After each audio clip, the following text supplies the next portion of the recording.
Welcome to this module. In this module, we will discuss about Fraunhofer diffraction by double slit.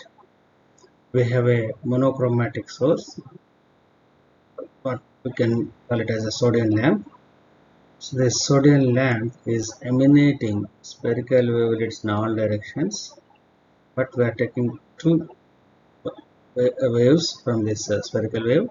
So this spherical wave, after passing through this double convex lens, this W dash spherical wavelet turns back into a plane wavelet W dash, and these AB and CD are two parallel slits of equal width E, and the separation between two adjacent slits is small d. That means all the wavelets reaching to the slit AB will treat as a point source S1, and similarly the primary wavelet we can treat as a secondary source S2.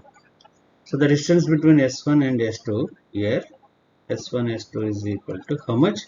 Half of the width D by 2 plus opaque distance D plus again half of the slit width E by 2. That means S1 S2, that means the distance between the centers of two adjacent slits being E plus D. So after reaching here, again every point on the primary source acts like a secondary source. It is emanating light in all possible directions, but we will consider two directions. One is theta is equal to 0. So when we look at theta is equal to 0, they are merging at point P0. So the secondary waves traveling in the direction of incident light come to focus at P0, while the secondary wavelets, which is making an angle different from theta is equal to 0, come to focus at P1. So if you look at this P0 direction, S1 P0 and S2 P0, they are traveling the same path. There is no path difference in this case. So when there is no path difference in this case, what happens? This is going to be constructive interference, and P0 is going to become central maxima or principal maxima. So now we consider the two slits as equivalent to two coherent sources S1 and S2 arranged at the midpoints of the slits, and each source is sending an amplitude of A sin alpha by alpha. So from the earlier discussions of single slit, we know the resultant amplitude of a single slit being A sin alpha by alpha. So this is A sin alpha by alpha, this is A sin alpha by alpha, and they are moving in theta is equal to not equivalent to 0 direction, some angle which is not equivalent to 0. Therefore, the resultant amplitude of this one after passing through the convex lens merges at P1 on the screen. And what will be the resultant interference at this P1 of two waves having amplitude A sin alpha by alpha, A sin alpha by alpha, and having a phase difference of del? Now we want to calculate.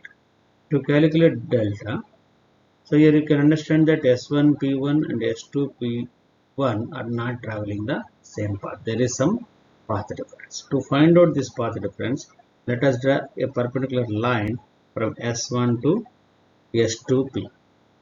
So this I am labeling as K. So here we are getting a triangle.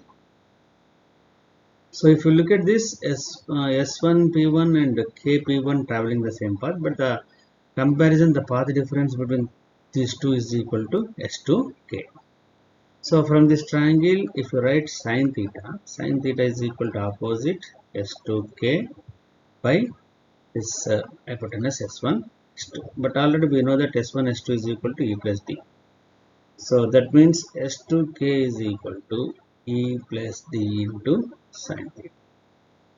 S2K is equal to E plus D into sin theta. This is the path difference between ray 1 and ray 2. The corresponding phase difference is given by 2 pi by lambda into path difference. So del is equal to 2 pi by lambda into, in this case, the path difference is E plus D sine theta, right? Now, the resultant amplitude R at P1 can be obtained with the help of this triangle. So we are treating the S1, the wave emanating from S1 as an amplitude of Sn alpha by alpha and represented as OZ, vector OZ.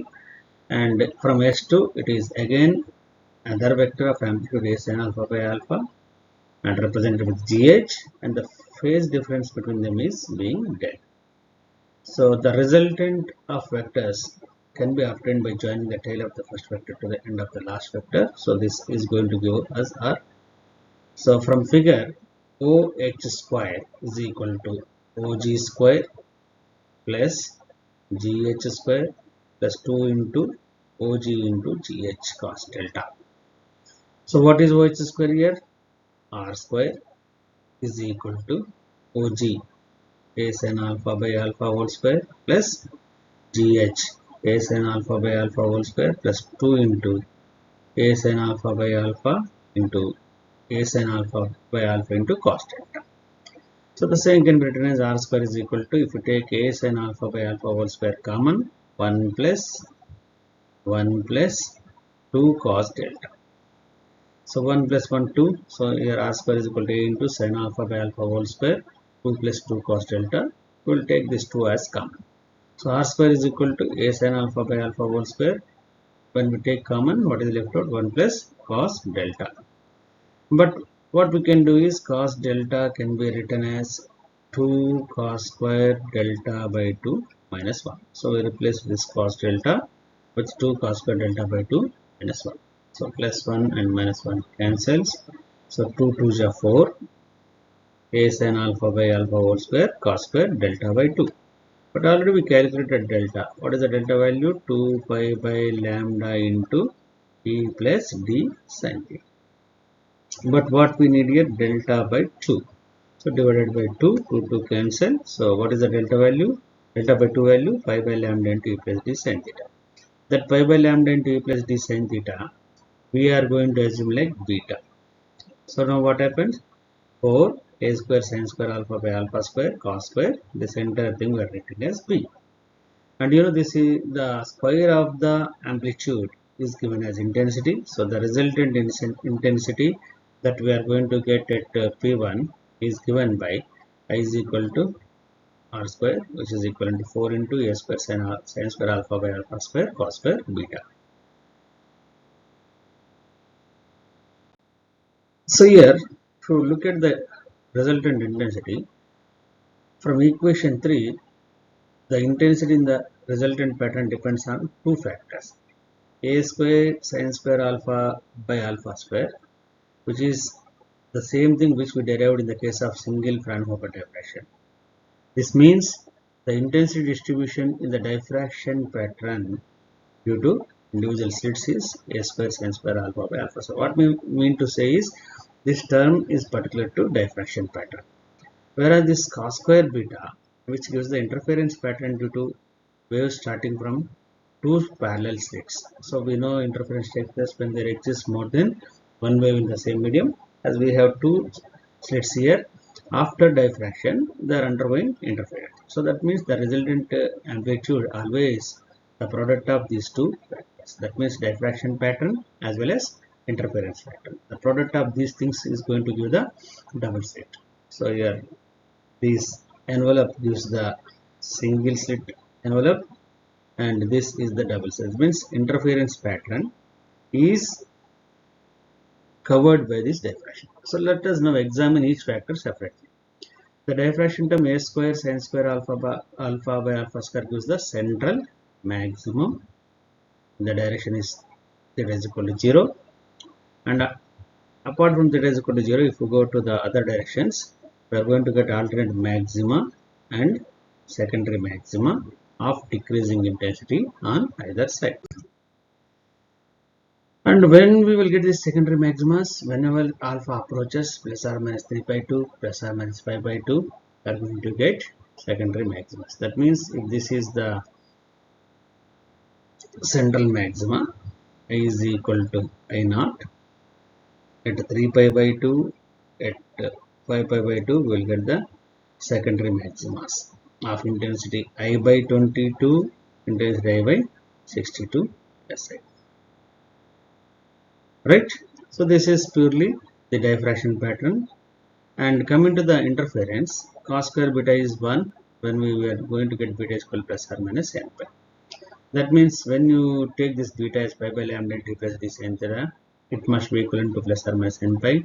Pi cancel. And what is the condition? E plus d sin theta is equal to n lambda is the condition for maximum.